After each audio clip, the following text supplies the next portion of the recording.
ایمان والوں کا جشن ہوگا۔ اور دنیا سجن للمؤمن، یہ دنیا مومنین کے لیے جو ہے قید خانہ ہے، یہ مومنین کے لیے مشکلات کا سبب ہے کہ مومن اپنی مرضی سے باہر اندر نہیں جا سکتا، مومن اپنی مرضی سے جو اللہ پر ایمان لایا معاملات نہیں کر سکتا، مومن اپنی جو ہے مرضی سے کسی محفل میں بیٹھنے کا انتخاب نہیں کر سکتا، مومن اپنی مرضی سے رشتہ داری کا انتخاب نہیں کر سکتا، تم فیملی کا انتخاب نہیں کر سکتا۔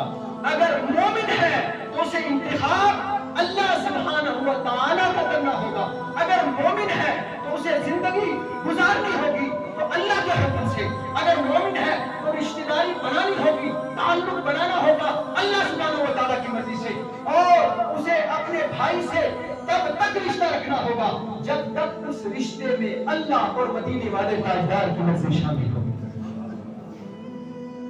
اس سے ہٹ کر کوئی یہ کہہ دے میں ایمان والا بھی رہ جاؤں اور میری دوستیاں ان سے ہو، میری یاری اس سے ہو، میرے معاملات دنیا کے اس سے ہو کہ جس کی باتوں میں، جس کے معاملات میں، جس کے چلن میں اللہ سبحانہ و تعالیٰ کی ناراضگی ہو۔ یاد رکھیں آپ ایمان کو لائے تھے، آپ نے کلمہ تو پڑھا تھا، اللہ کی توحید کا اقرار کیا تھا، نبی علیہ السلام کے آخری نبی ہونے کا اقرار کیا تھا، لیکن اب آپ آزمائش میں پکے نہیں اتر پائے، آپ کا ایمان پختہ نہیں ہوا، آپ نے ایمان کی حلاوت نہیں پائی، وہ ایمان کہ جو آپ کو قبر میں نکال دے گا، وہ ایمان کہ جو آپ کو آخرت میں سرخرو کرے گا۔ تو اب سمجھ آ رہی ہے کہ ہمیں ایمان لانے کے بعد ہم اپنی مرضی سے چل سکتے،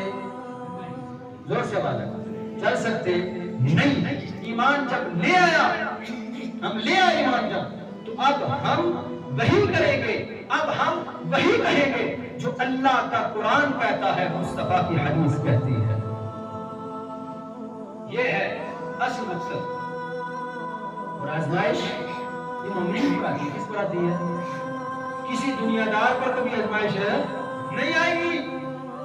جو ایمان کی صحیح حلاوت رکھتا ہے قلوب میں، اسی کے لیے تو زندگی میں قدم کو پھونک پھونک کر رکھنا ہے۔ جو دنیا دار ہے اس کو کیا ہے، یہاں گیا وہاں کھایا، وہاں گیا وہاں ہاں ملائی، وہاں گیا وہاں معاملات کر دیا، کہیں بھی داری سے بنا لی، کہیں بھی رشتہ داری بنا لی۔ وہ مومن ہے جو دیکھتا ہے رشتہ داری کروں گا تو نبی کے غلام سے کروں گا، وہ مومن ہے جو دیکھتا ہے دکانداری کروں گا تو نبی کے طریقے پر کروں گا، وہ مومن ہے جو دیکھتا ہے کہ سارے میری زندگی کے معاملات ہیں، کچھ بھی ہے کروں گا تو اس میں نبی علیہ السلام کی رضا کو محفوظ رکھوں گا۔ سبحان اللہ۔ یہ مومن ایک عام آدمی کا کیا ہے کہ جسے پیسے چاہیے، جسے دنیا میں شہرت چاہیے، جسے نبی علیہ السلام اور اللہ کی محبت سے بڑھ کے مال ہے، اس کی بات ہم نہیں کرتے۔ وہ کہ جو صبح بسترے سے اٹھتا نہیں، اللہ اکبر کی صدائیں ہیں، حی علی الصلاۃ حی علی الفلاح کی صدائیں ہیں، لیکن وہ بسترے پر ہے، اس کی بات نہیں، اس کی بات ہے۔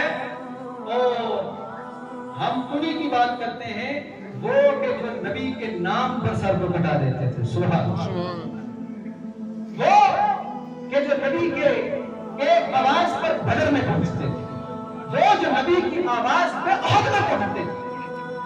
ہمارا اگر عقیدہ ہو، ہمارا عمل ہو تو ان سے ریلیٹ ہو، ان کے طریقے پر ہو۔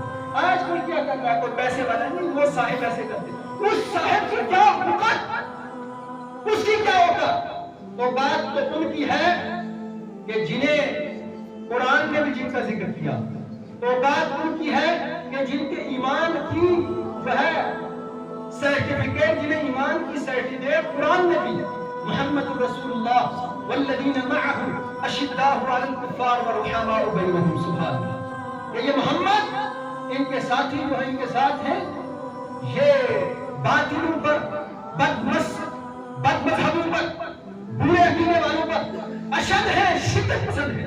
آج لوگ اگر کہتے ہیں نا، تانا دیتے ہیں کہ مولوی صاحب بڑی شدت کرتے ہیں اور یہ فلانے صاحب بڑے شدت پسند ہیں، تو میں کہتا ہوں یہ قرآن بیان کرتا ہے، ان کو بیان کرتا ہے کہ جن کو دنیا میں جنت کی بشارت مل گئی ہے۔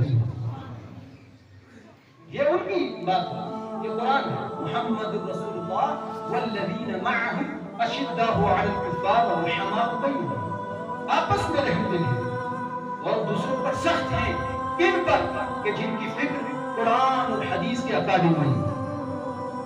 اور آزمائش تو نہیں ہے، لیکن آپ چاہتے ہیں ہم آزمائش میں پار ہوں؟ ذرا ہاتھ کھڑا کرتے نا، میرے سامنے کوئی شرمیلا آدمی نہ بیٹھے، کیونکہ یہ شرم جو ہے نا باہر ہونی چاہیے کسی اور معاملے۔ اللہ کے ذکر میں اللہ اور اللہ کے رسول کے محب ہوتے ہیں، وہ شرم نہیں کرتے۔ ذرا کہہ دو نعرہ تکبیر، نعرہ رسالت، نعرہ رسالت، نعرہ رسالت۔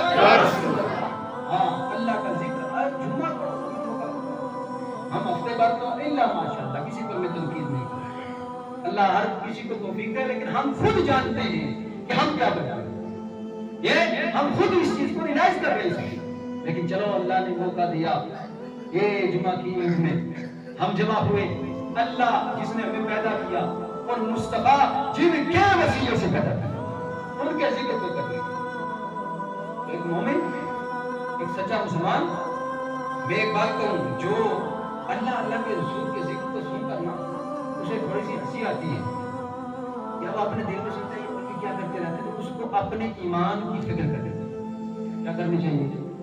ایمان کی فکر کرنی چاہیے۔ اگر وہ خود نہیں جھوم سکتا نبی علیہ السلام کے ذکر میں، اگر وہ خود نہیں جھوم سکتا، جو جھوم رہا ہے اور چاہتا ہے کہ تم بھی نبی کے ذکر میں جھومو، اس کو